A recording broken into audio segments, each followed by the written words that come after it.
Hey everybody!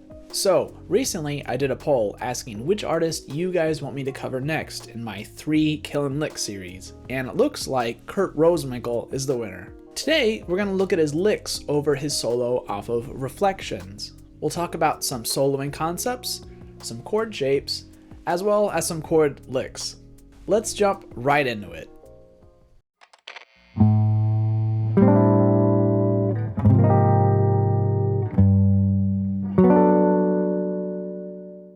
So our first lick today is played over a 2-5-1 chord progression in the key of A flat and sounds like this.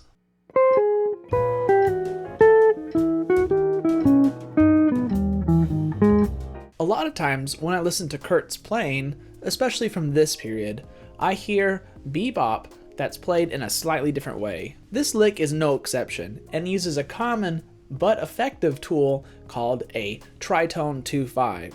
All this means is that we just add the 2 chord of our tritone substitution of whatever dominant chord we're playing over. So for this progression, the tritone sub of our dominant chord is A7. Now we just add the A7's 2 chord, which is E minor 7. So now our progression sounds like this. So now going back to our Kurt lick, we can clearly see he's playing E minor 7 to A7.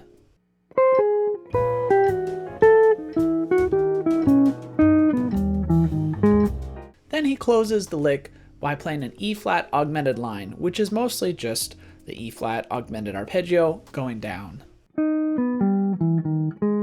So let's make our own lick based on this concept. First, play any 2-5 lick that you have over E minor 7 to A7, and then wherever that lick ends, find a way to resolve it using E flat 7 to A flat major 7, 5 to 1. Here are a couple examples of just that.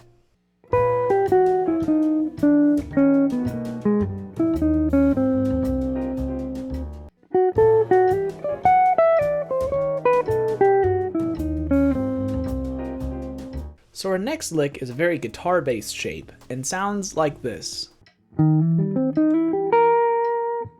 So all we're doing is playing a guitar shape based on the sound of 13 flat 9 chords. So the cool thing about this sound or shape is that you can move this lick in minor thirds or our guitar voicing in minor thirds, and it'll be the same chord and the same sound.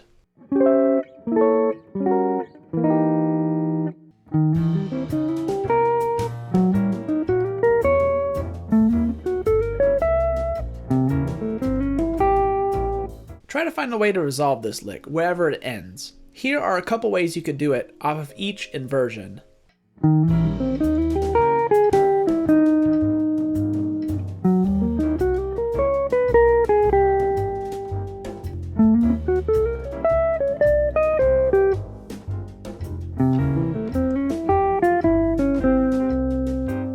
Our last couple licks are based on the wonderful chord soloing that Kurt displays on this track. I find that a lot of this seems to be modified Wes and Joe Pass licks. And just like in a single note soloing, it's modified in a different way. Here's one that I thought sounded like Wes, but still has that Kurt vibe.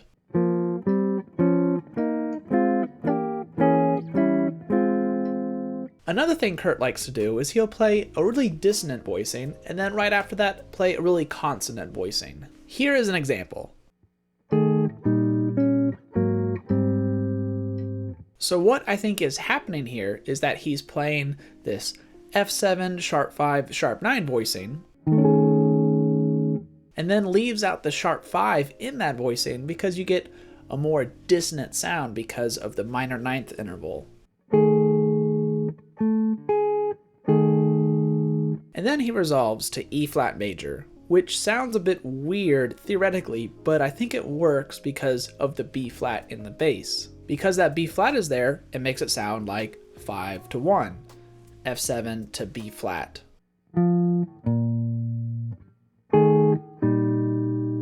Then it resolves to A flat major with a bit of a delayed resolution with our voicing. Here is an example of another chord lick that uses the same concept. Our last chord lick really shows off Kurt's understanding of the blues. It sounds like this.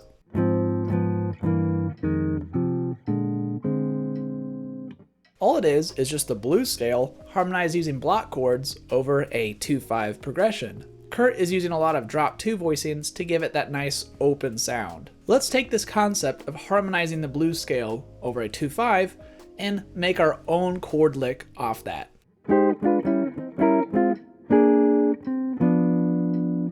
Thank you guys so much for watching this video about 3 KILLIN Kurt Rosenwinkel licks. I always find when listening to more modern players that a lot of what they do is rooted in bebop, but just used in a different way, which is always fun to listen to. If you like what I'm doing, make sure to give this video a like, and also hit that subscribe button for more content in the future. Also, if you haven't seen recently, I did a video collaboration with the great guitarist and educator Jens Larsen, and you could find that video right here in the corner of your screen. And also, a big shout out to all new subscribers from that video. Thanks guys for watching, and remember to always keep swinging.